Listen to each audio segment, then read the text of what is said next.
Got a problem with that? Then you can just leave. Guess the old lady can sleep in the car. I never imagined that coming on a family trip would mean being told to sleep in the car. How did it come to this? It all started with the luxury and stay voucher I won in a raffle. I was originally going to go with my mother, but then Bob suddenly suggested changing plans. Bob insisted on bringing his kids along. His rebellious and rude stepchild and the man who continually looks down on me. Thanks to them, all the plans are in chaos. A parent and child who won't budge from the arcade. And then the foul language. They're sorely mistaken if they think I'll keep smiling and tolerate it forever. I've had enough. Will they realize the gravity of their actions if they knew how fed up I am? Living with people who always look down on you is a real pain. I think it's about time I spoke the truth. I'm Jennifer Brown, 27 years old this year. Just an ordinary person you'd find anywhere. Nothing remarkable, no special skills, just living a normal life. I went to average schools, did my job hunting like everyone else. I worked at a local supermarket but had to quit due to health issues. Quitting my job due to health issues was my first major setback. Ever since then, I've been aimlessly living each day without any real purpose or goal. I fell into a negative mindset, thinking that nothing I do ever works out. But I need to work to live. I took a temp job because it didn't seem too physically demanding. I started working at a temp agency, hoping to find a job that suited me. No passion, no goals.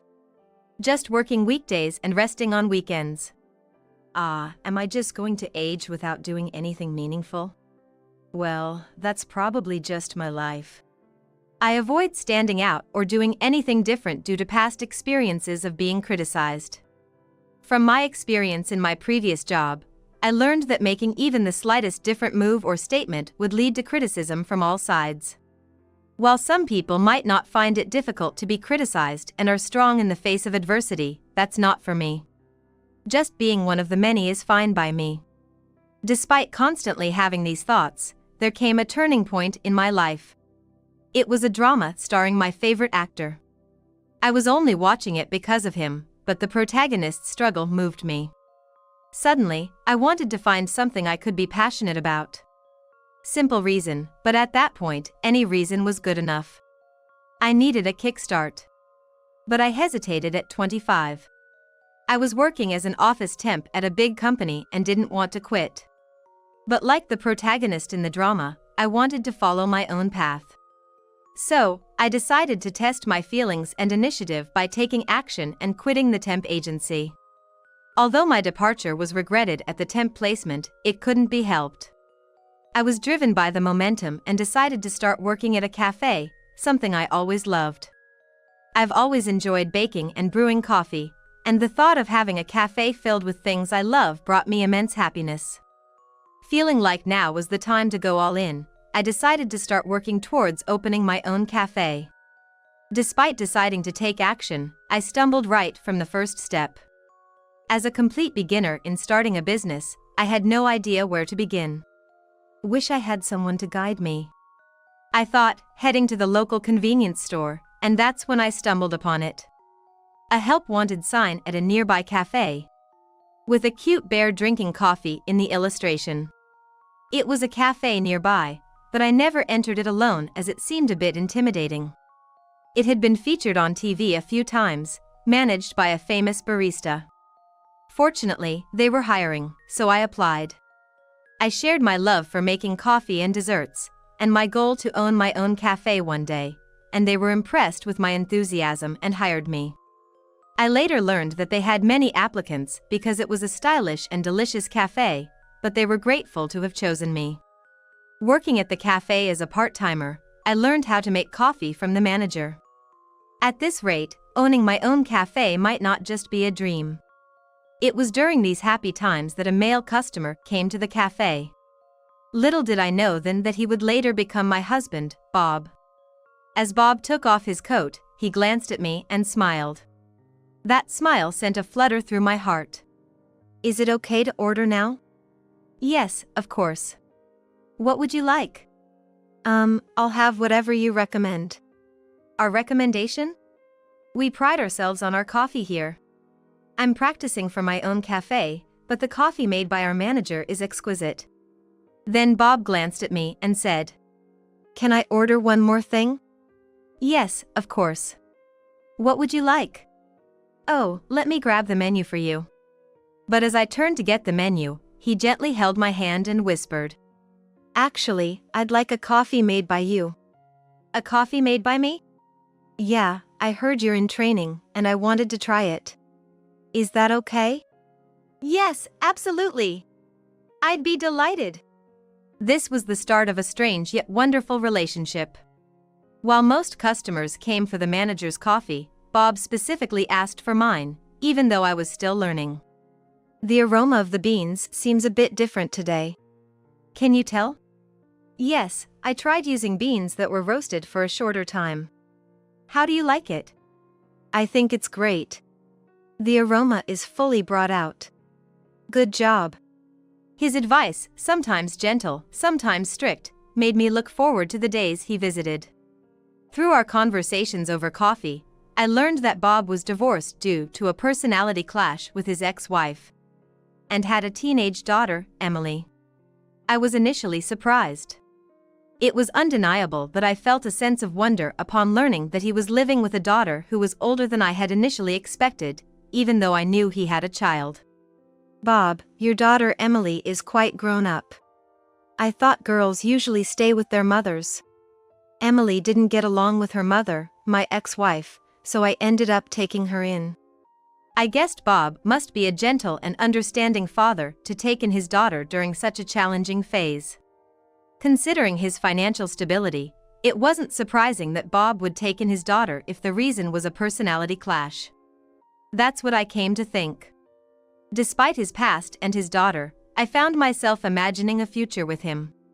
When we talked about the future, I remember my heart fluttering when he said he wanted to remarry if he found the right person. It seemed he also had good feelings for me, and our relationship, built over coffee, grew stronger. Gradually, as we grew closer, I found myself in a relationship with Bob. "My marriage with my ex-wife wasn't happy, but I think I can find happiness with you, Jennifer. Will you marry me?" "I love you too, Bob." "Yes, I will." And that's how I accepted Bob's marriage proposal. "How about we become a couple on Valentine's Day? It would be special."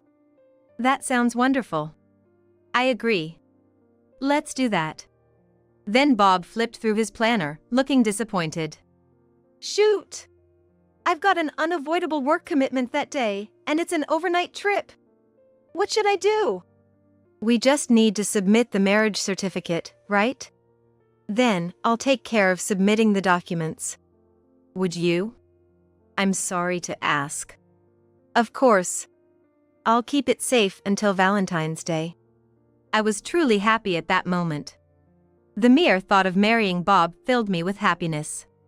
We agreed to submit the marriage certificate on February 14th, Valentine's Day, and I would keep it until then, marking the start of our life together. However, the happiness following the proposal didn't last long. Bob started to monitor my actions. He wasn't happy with even my short trips out. "Hey, you've been coming home late recently, haven't you? I just went to buy some coffee milk for the cafe and got delayed." "What? You left work at 4 p.m. today, right? Why did it take you 3 hours?" His suspicious gaze made me uncomfortable. "The usual place didn't have it. They insisted on that particular brand of coffee milk, so I had to go to a department store in the next town, and that's why I was late." "What? Just for coffee milk? I get it, you're cheating, right?" "Cheating? Why would you think that?" I couldn't believe Bob's self-assured response. "You're out for hours on a simple cafe job? There must be something fishy. Cut it out." Saying this, he snatched my phone from my hand and threw it on the table.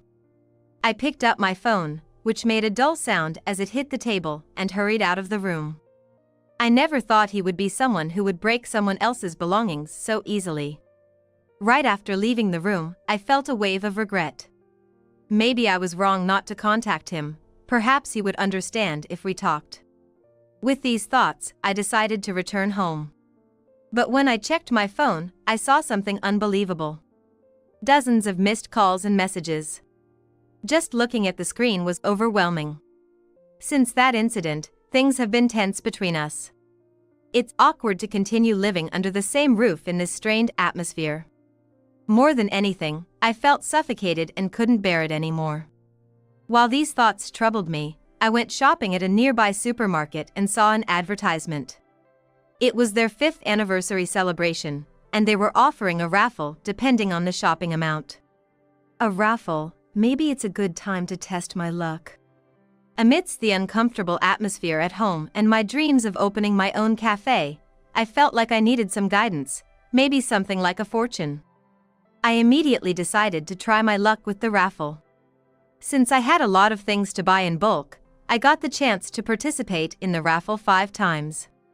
At first, I only got tissues, but on the last try, I pulled out a ball of a color I had never seen before. It turned out to be the grand prize. A voucher for a luxury hot springs resort. I was so excited, it was the first time I had won such a grand prize. I hurried home to tell Bob about it. Guess what? I won a grand prize at the supermarket's raffle, a voucher for a luxury hot springs stay. Bob glanced at me disinterestedly and said without meeting my eyes, "Oh, that? I'm too busy with work for a while. Why don't you go with your mother?" "Oh. Right. Maybe I should invite Mom then." I decided to use the voucher as a way to repay my mother's kindness. A mother-daughter trip to a luxurious hot springs resort, enjoying delicious food and relaxing baths, sounded wonderful. When I contacted her, she immediately agreed, so I made the reservations early. I was looking forward to the trip with my mom. However, 2 days before the trip, Bob came up to me as I was preparing and said, "You know, I can make it for the trip after all." "What? The trip the day after tomorrow? What, you don't want to go with me?" Despite having said he couldn't go, he suddenly changed his mind. I had already made plans and reservations in my mother's name, assuming Bob couldn't join. Changing plans at the last minute wasn't easy, especially with reservations at the resort and other places. "I've already talked to Mom, and with only 2 days' notice, we can't change the reservations. We have bookings for sightseeing spots as well." "You should be grateful that I'm offering to come along," he replied. "Grateful? But you're telling me this so suddenly." Bob, looking displeased, handed me his phone. "Just call and make the changes.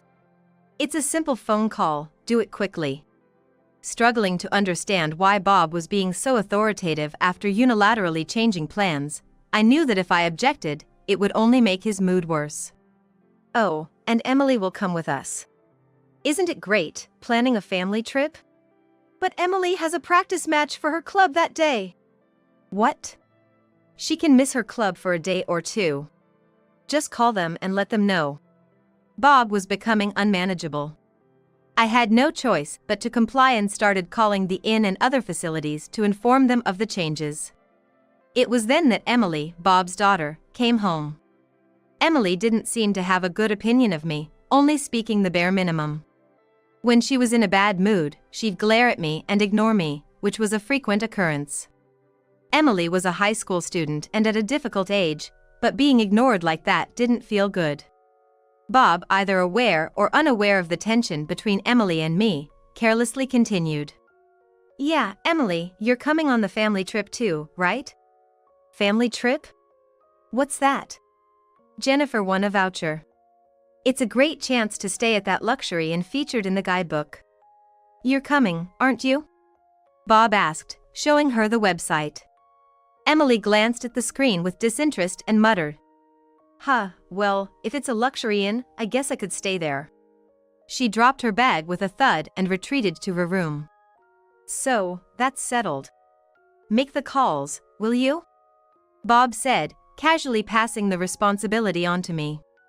It was frustrating how he pushed everything onto me after making the decision, but I didn't have the energy to argue and went along with it. I explained the situation to my mom, who gracefully stepped back, understanding the importance of spending time with family. Luckily, the inn had an available room and accepted the reservation change, so it turned into a trip for 3 with Bob and Emily. During the trip, I was constantly pulled along by Bob and Emily's pace. Even though I wanted to visit a specific art museum, Bob and Emily were completely absorbed in playing claw machine games at the arcade. Wow, right there! Dad, you're incredible! Yeah, I used to be quite the arcade enthusiast back in the day. I found myself holding all the plush toys and prizes they snagged from the claw machine. They were having a blast, almost as if they were on a father-daughter outing, fully immersed in their games. Hey, shouldn't we head to the inn? It's almost check-in time. This seemed to annoy them, as they were in the middle of their games. What? Stop now? Are you kidding? Yeah, we're having a good time. Don't ruin it. Normally, I would let such comments slide, but hunger and fatigue got the better of me, and I retorted. We have a check-in time and dinner reservation at the inn. There's usually traffic in the evening here, so it's better to move early. They didn't expect me to push back, and reluctantly agreed, though clearly not happy about it. Got a problem with that? Then you can just leave. Bob snapped in anger. Emily chimed in. Yeah, right. Your face is bringing down the mood anyway. Just go back alone. Why would you say something as harsh as just go back alone? How can you say that? And stay in the same room? No way. What do you mean? You want me to go home now? Emily looked at me with a twisted smile and said, The old lady can sleep in the car. I understood Emily was a teenager and not my real daughter. But there are limits to what one should say. Her words felt like the last straw for me. I'll be going home then, I said and left to get into my car. I called the inn where we were supposed to stay tonight to inform them of the change in plans. Feeling guilty about the last-minute cancellation, I continued driving. Bob and Emily, having a good time at the arcade, would eventually realize they had no car to return to. But that was no longer my problem. I drove back to my hometown and immediately headed to the police station. I went to the police station to discuss a particular matter. Feeling I couldn't stay silent any longer, I decided to bring the issue to the police. After consulting with the police, I returned home to pack my belongings. I had already prepared most of my things, anticipating that I might not return to this house. But this was the final check. As night fell and it was around 7 p.m., I received a call from Bob. Emily's voice could be heard in the background too. What's the meaning of this? There's no car. No car? That's the worst. How are we supposed to get to the inn? I'm starving. It's too late for any complaints now. I've already confirmed with you multiple times, haven't I? Bob and Emily sounded dissatisfied. You know how it is, we just lost track of time at the arcade. Don't you get it? Can't believe you just left us here. You should take responsibility and come pick us up. If you hurry, we can still make dinner at the inn. I wondered why I had to be their transportation. Say whatever you want. I've lost any desire to go on a trip with you two. You're both not children, you should find your own way back. What? I can't believe this.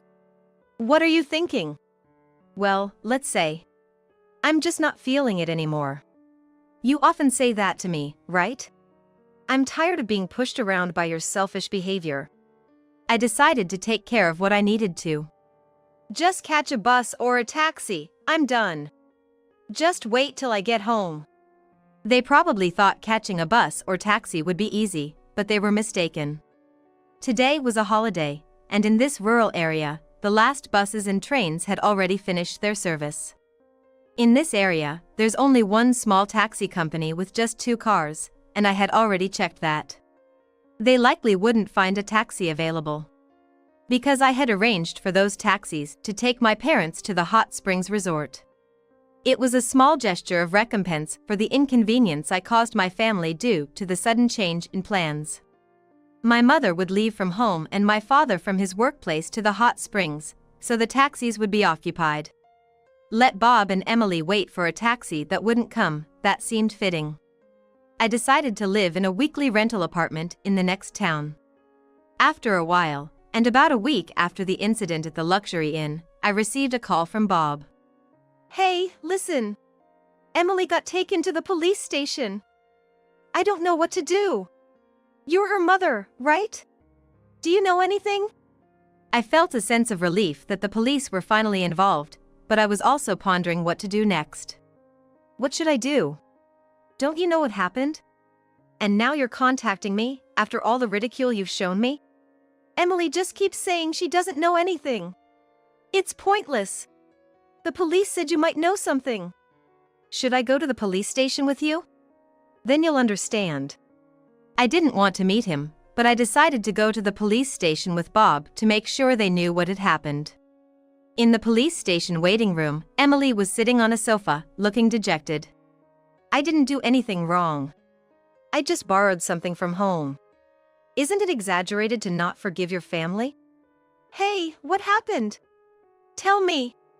There's no need to ask Emily. Can you believe someone who steals? Bob looked confused for a moment. Stealing? What do you mean? I mean exactly what I said.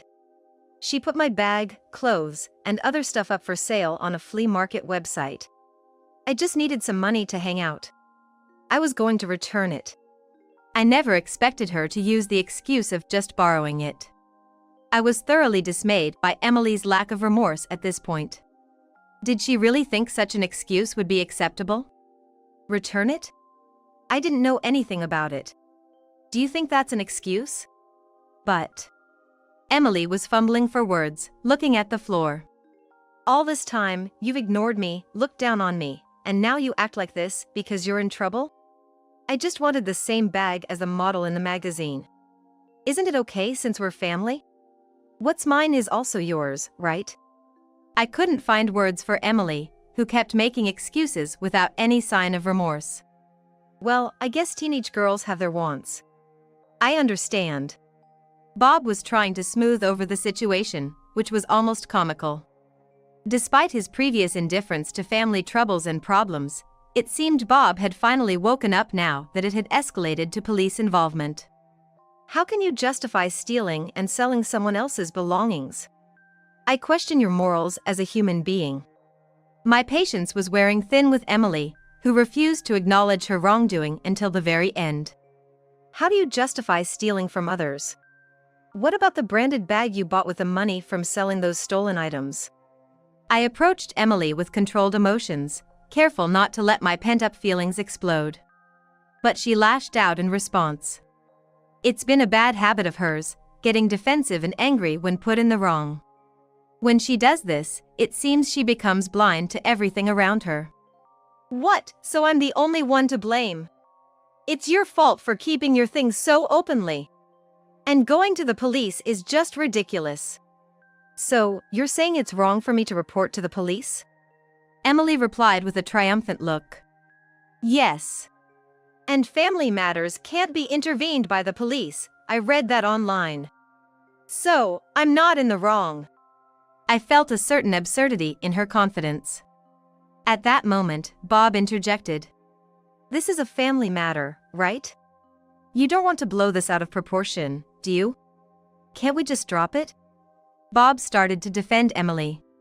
Emily is my daughter with my ex-wife, but now that we're remarried, she's your daughter too.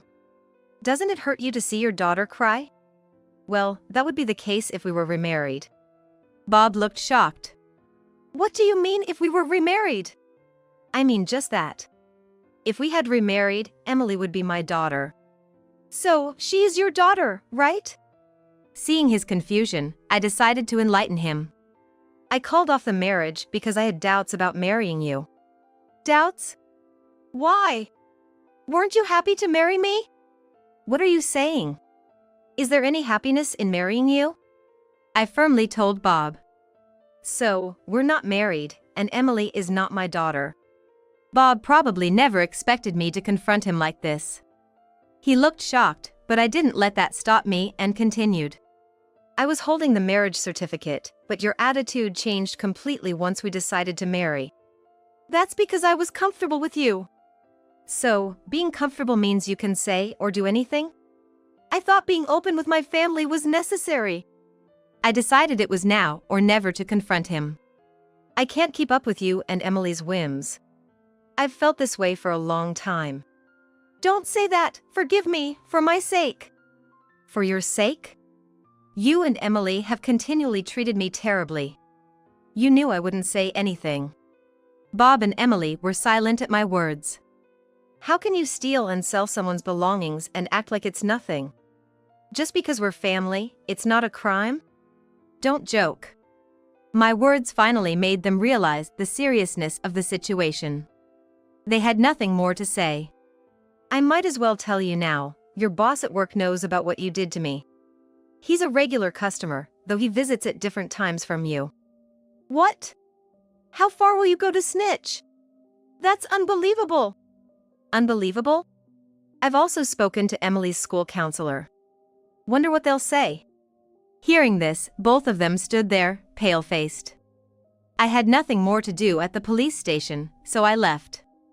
It turned out that Bob's boss, knowing the whole story, began to treat him coldly. He was supposed to be up for a promotion, but because he did such unbelievable things to his family, his credibility was lost, and the promotion was cancelled. He had bragged about securing a big contract worth several million, but word spreads fast, and the client requested a change of representative. Bob's reputation plummeted, and now at work, he's relegated to menial tasks like cleaning the shredder.